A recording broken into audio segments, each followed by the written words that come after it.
Lothar Siemens fue una figura importantísima para Canarias, que si no hubiera actuado en nuestras islas, pues realmente nuestro futuro hubiera sido muy diferente. Lola de la Torre Chamsur ha sido una de las personalidades más atrayentes de la vida cultural canaria del siglo XX. Y entre sus alumnos estaba su pariente Lothar Siemens, que siempre tuvo una devoción enorme por ella porque la familia quería encaminarlo a los negocios familiares y él quería dedicarse a la música.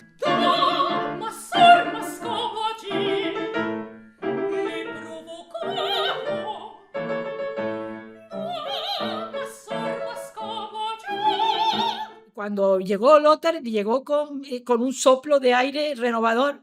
Había hecho sus estudios en Hamburgo, aconsejado por su tía Lola de la Torre, que fue la pionera de la musicología en Canarias. En España, en general, no existía esa especialidad. Bueno, para mí fue como que se me abría un horizonte.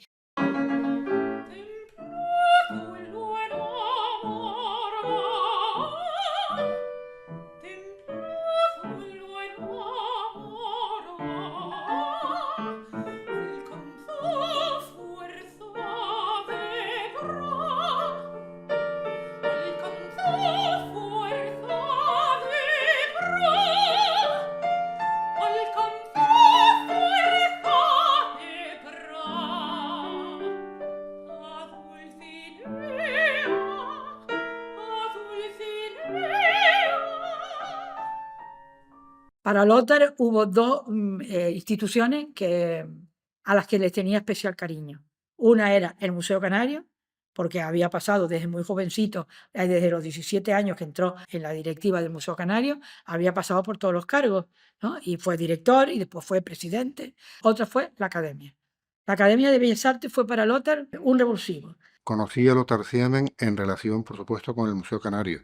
Antes de conocerlo personalmente, sabía de su existencia y sabía que era una personalidad importante de la cultura en esta ciudad, pero lo conocí exactamente porque Elena Costa, la directora de la Casa de Colón, me dijo que estaban buscando en el Museo Canario un bibliotecario y que ella y Lothar eran las personas encargadas de seleccionar. Elegí un tema de música para la tesis doctoral y claro, a quien primero acudí para pedir orientación y consejo fue a Lothar Siemens, pero no estuvo muy receptivo en esos momentos porque yo creo que él tenía su marco de investigación acotado con su gente y yo era como un elemento extraño, ¿no? Yo terminé la licenciatura en el 93 y la tesis doctoral la leí en 2008 y fue porque durante los primeros 6, 7 años no tuve acceso a las fuentes que necesitaba.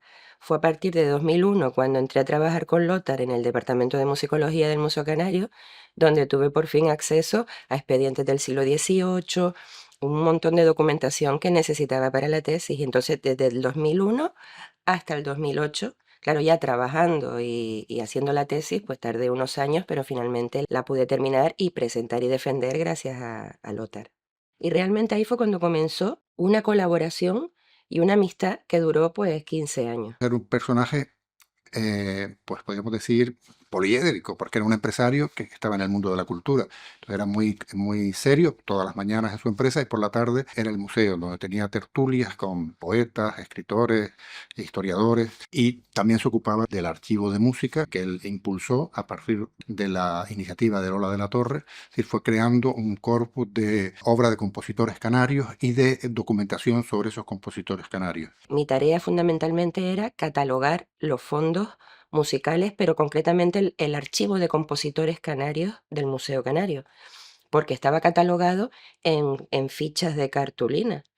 Ideó un sistema de catalogación muy útil para poner en marcha este archivo que luego ha servido como modelo para otras colecciones. Podemos decir que ese fue el inicio del archivo de música del museo y por eso en algún momento estuvo dedicado a doña Lola de la Torre, que podemos considerar que fue su iniciadora y que Lothar impulsó y desarrolló esa iniciativa de ella, porque tuvo la suerte, podemos decir, de ponerse en contacto con descendientes de algunos de esos compositores, sobre todo del siglo XIX, que todavía conservaban la música de sus abuelos o bisabuelos. Diseñé la base de datos, hice una prueba, me puso a prueba, me mandó a hacer un curso a Madrid, a la EDOM, de catalogación de fuentes musicales, y cuando volví con mi curso hecho, me dice que a él la base de datos le gustaría de otra manera. Tuve que adaptar los conceptos estándar al gusto de él. Y entonces acordamos unos campos para la base de datos y esa es la que existe hoy en día para consultar los fondos musicales del museo. Y lo que empezó como pues 4 legajos se ha convertido en uno de los fondos más importantes y más consultados del museo, no solo por investigadores en el campo de la musicología, sino también por músicos.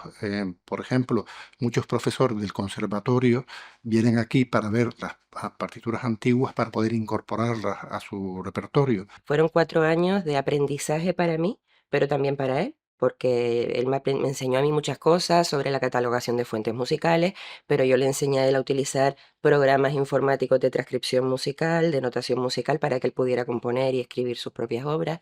Entonces, pues fueron años de mucho aprendizaje y mucha colaboración. Pero yo en 2004 me fui del museo para asumir la dirección de la Escuela Municipal de Música de Las Palmas.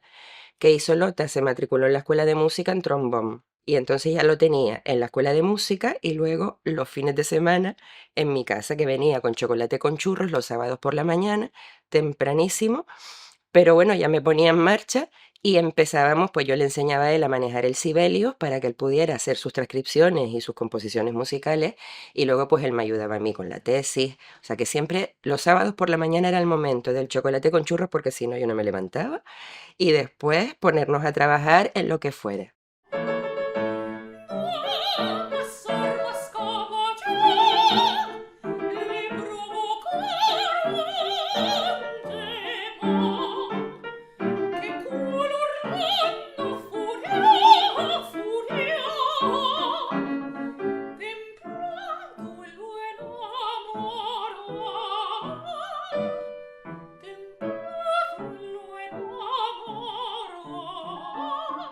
En Las Palmas hubo una catedral que funcionaba desde finales del siglo XV con una capilla de música donde había cantores y había instrumentistas y traían maestros de capilla desde el siglo XVI, de Sevilla, de aquí y de allá, y entonces tenía un archivo musical con obras de una gran relevancia. Doña Lola pasó largas jornadas en la catedral revisando toda la documentación de la capilla de música, inventariando las partituras, y eso lo fue publicando en distintas entregas de la revista del Museo Canario.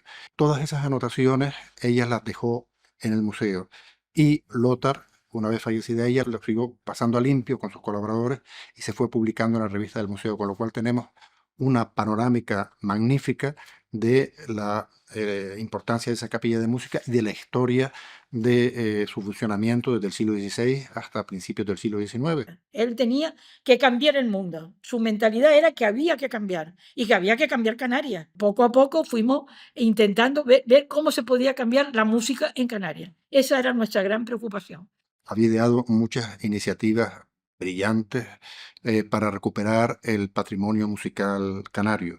Una de ellas es la colección de CDs en los que quería recuperar esas partituras compuestas por músicos canarios o establecidos en Canarias a lo largo de los siglos. Se llamaba RALS, Repertorios Audiovisuales de Lectura y Sonido. Había desde música del antiguo archivo de la catedral, estuvo vigente desde el siglo XVI hasta principios del siglo XIX, hasta música de los vanguardistas contemporáneos, con lo cual tenemos un abanico enorme que nos permite pues disfrutar del talento de grande o pequeño de muchos de estos compositores. Acordó con algunas orquestas extranjeras o nacionales el poder interpretar composiciones que estaban completamente fuera del repertorio habitual y que no se habían oído algunas desde hacía siglos.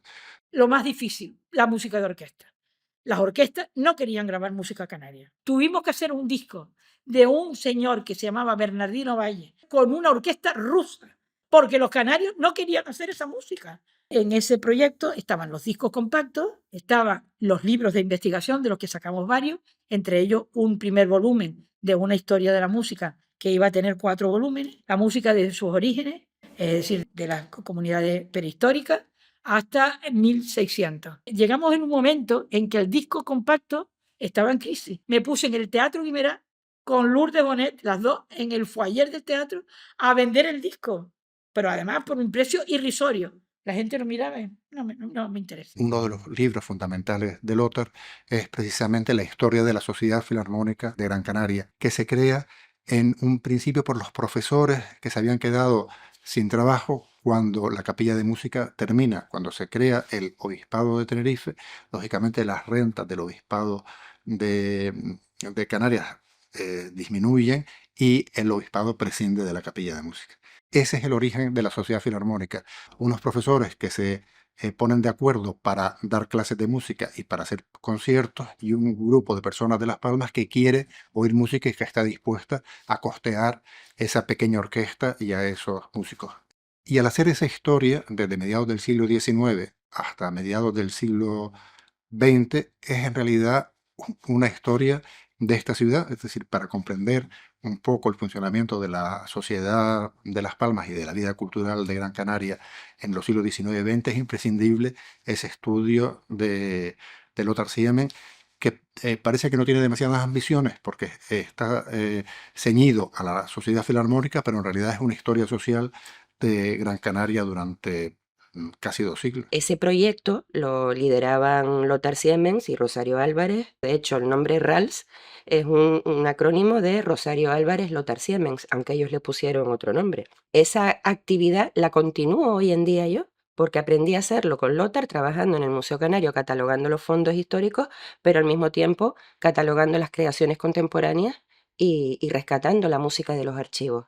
El trabajo del Museo Canario y de Promuscan a mí me inició en el tema de la recuperación del patrimonio musical canario, ¿no? Entonces, por una parte, Promuscan organizaba actividades y conciertos en las que se recuperaban obras históricas, pero al mismo tiempo se estrenaban obras de compositores actuales.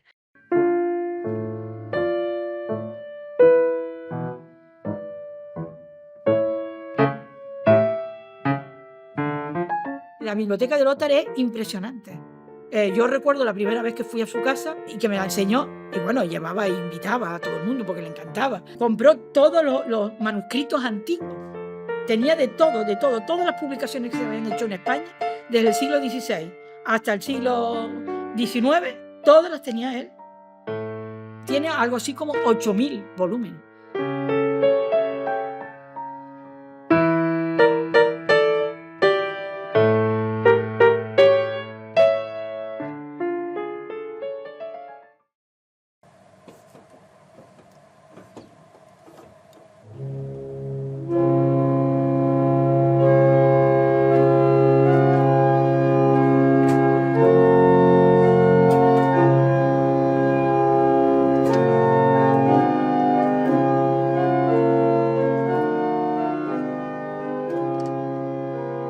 Siempre me decía, Nefe, yo soy ateo. Y de repente le da por componer la salve con Ave María para la boda de su hija. el himno a Santa Ana para que lo canten en la catedral todos los años el 26 de julio. Y luego el himno a la Virgen del Pino para la parroquia de Santa María del Pino de Las Palmas de Gran Canaria, en la que yo estaba de organista.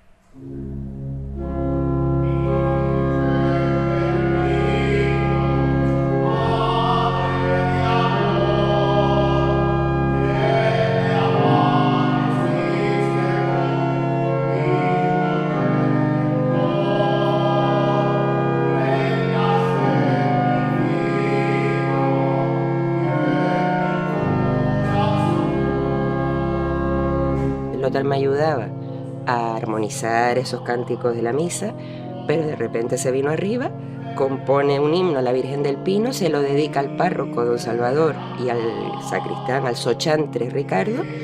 El himno fue un exitazo y se canta todos los años en la parroquia de Santa María del Pino en torno a las fiestas de septiembre. Era la intencionalidad de él de que su música se cantara y calara en la devoción y en la tradición popular. Yo creo que Lothar no tenía ese sentimiento de religiosidad, sino que fue una mezcla de la tradición, de la investigación de la música, de su faceta creativa y de dejar para la posteridad canciones como se siguen cantando todavía los himnos a la Virgen del Pino de hace más de 200 años.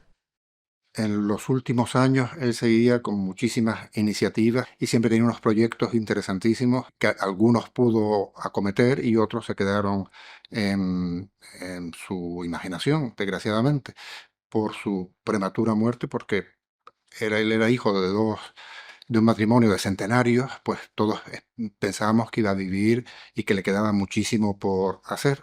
Desgraciadamente no fue así. Yo creo que destacaría su generosidad y su sentido del humor, porque era divertidísimo.